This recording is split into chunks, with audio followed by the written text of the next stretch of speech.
네, 반갑습니다. 유슬리 센터장입니다. 다들 지난주 시장 잘 이겨내셨습니까? 지난주 시장 상당히 좀 어지러웠어요. 제가 나스닥이 2만을 돌파할 수 있냐 없냐에 대해서 한번 주제를 잡고 이야기를 드렸었는데, 2만은 훌쩍 뛰어넘고 거의 한 2만 500 근처까지도 이렇게 상승이 좀 나왔었죠. 여기서 이번 주도 개인적으로 2만을 돌파할지 아니면 여기가 이제 저항으로 자리 잡을지가 사실 제일 궁금한 내용이실 것 같아요. 나스닥이 역사상 이제 일이 없었던 구간을 지금 계속해서 이제 높여나가면서 여기서 이제 2만 구간에서 이제 굳어질지 아니면 이게 고점일지 이런 부분들을 좀 이제 궁금해하실 것 같은데, 전 여기서 이렇게 이야기를 드릴게요. 하방이 나와도 좋고 상방이 나와도 좋고, 그런데 이 2만의 돌파에 대한 부분들과 이탈에 대한 부분들은 이번 주 금요일 9시 반 전까지는 아무도 알 수 없다. 하지만 제가 뒤에 드리는 이야기를 한번 살펴보시면 제가 어떤 쪽으로 일단 시장을 좀 생각을 하고 있는지 이 부분들은 다들 유추가 되실 것이라고 생각이 듭니다. 자, 일단 이번 주 시장 일정에 대해서 좀 간략하게 좀 풀어드리고 이야기를 드려볼게요. 여기 다양한 이슈들이 있어요. 일단 이거는 제가 방에 공유를 드릴 테니까 다들 한 번씩 이렇게 확인을 해주시기 바라겠습니다. 증시 일정에 대해서 제가 지금 올려드렸는데, 이번 주에 일단 월요일 샌프란시스코 연은 총재부터 시작해서 이제 보험원 연준이사, 그리고 이제 페덱스, 그리고 월그린, 그리고 GDP, 나이키 부터 시작해서 EU 정상회담 기타 등등 내용은 굉장히 많아요. 그런데 여기서 가장 중요한 건 제가 지난주에도 좀 실마리를 좀 풀어드렸어요.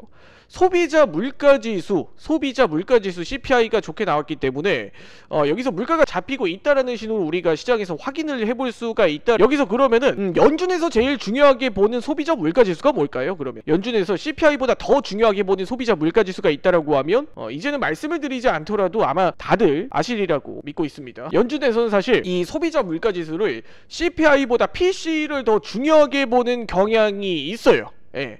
이건 왜 그러냐면 우리가 과거 2020년 전으로 한번 좀 돌아가 볼게요. 2022년 전으로.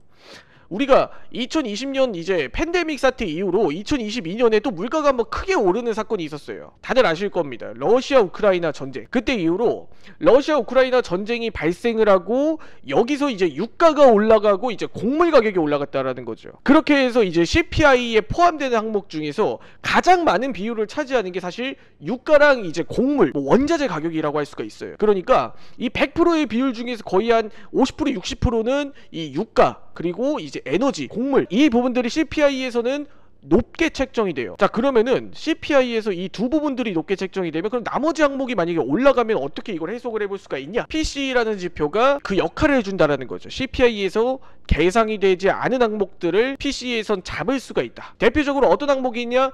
미국에는 우리가 이런 말이 있죠. 다치면 병원에서 치료비가 감기만 걸려도 약을 처방만 받아도 거의 돈 1,000만 원 나온다. 이런 식으로 농담삼아 이야기를 하곤 합니다. 미국의 의료보험 제도가 제대로 되어 있지 않은 부분도 포함이 되어 있는데, 이런 부분들까지 물가가 어떻게 좀 상승을 했고 어떻게 반영이 되고 있는지까지 주거비부터 시작해서 CPI에서 확인해 볼 수 없는 항목들을 PC에서는 확인을 할 수가 있기 때문에 이 PC 지표가 연준에서 가장 중요하게 보는 지표 중 하나가 된 거예요. 자, 그러면은 여기서 이 CPI가 잡히고 있는 걸 봤으니까 PC도 함께 잡혀 나오는 모습을 우리가 확인을 해봐야 여기서 연준이 이제 물가를 어떻게 잡든 혹은 이제 물가가 지금 잡혀 나오고 있다 없다에 대해서 확답을 내리든 통화 정책의 방향성을 잡을 거 아니에요.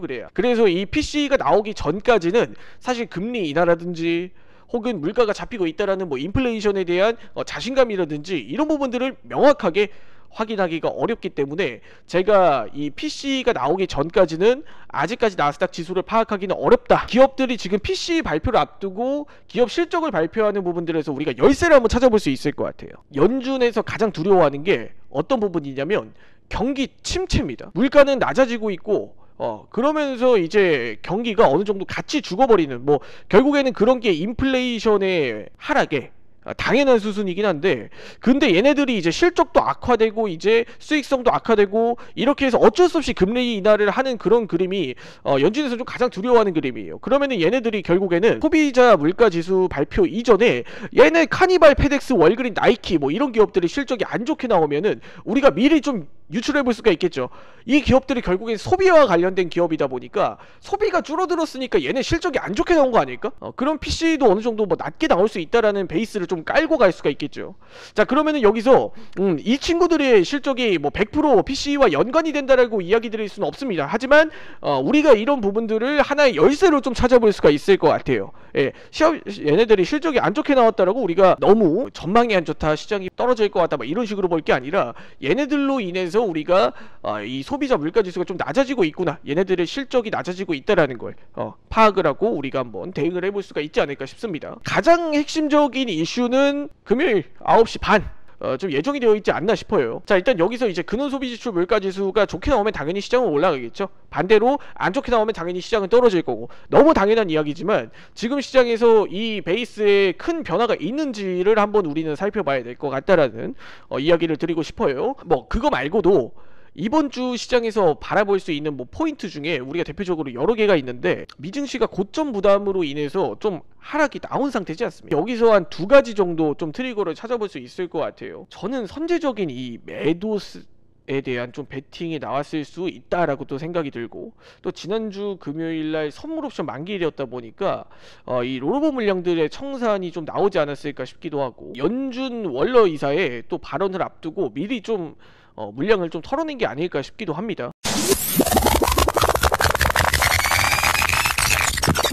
오늘 제가 이제 공략할 포지션은 단기적인 위험선호 심리가 좀 줄어드는 상황으로 간다라고 하면 빅테크주들이 빠지는 게 그냥 빠지는 건 아닐 것이다 관점으로 오늘 셀 포지션 대응을 한번 해보도록 하겠습니다. 저는 10에서 한 15포인트, 12에서 15포인트 간격으로 좀 익청 대응을 진행해 볼 거예요. 자, 30분 스타트. 자, 셀 포지션 한번 들어가 보도록 할게요. 자, 나스닥 셀 포지션 A few moments later. 921 구간 진입. 자, 바로 익천 구간 주냐? 바로 익천 구간 주냐? 자, 오늘은 포지션 길게 갖고 있지 말자. 나도 오늘은 잘 모르겠다.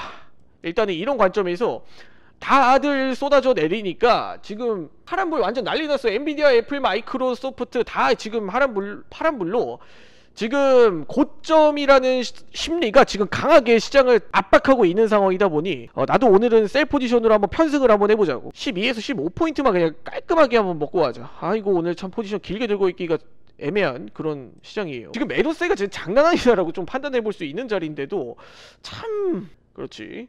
자, 17, 18, 15, 14, 12, 8구간까지만 자, 13.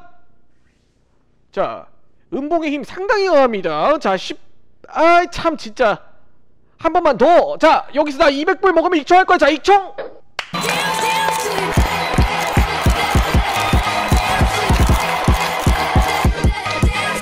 일단 오늘 항생 말고 나스닥이죠.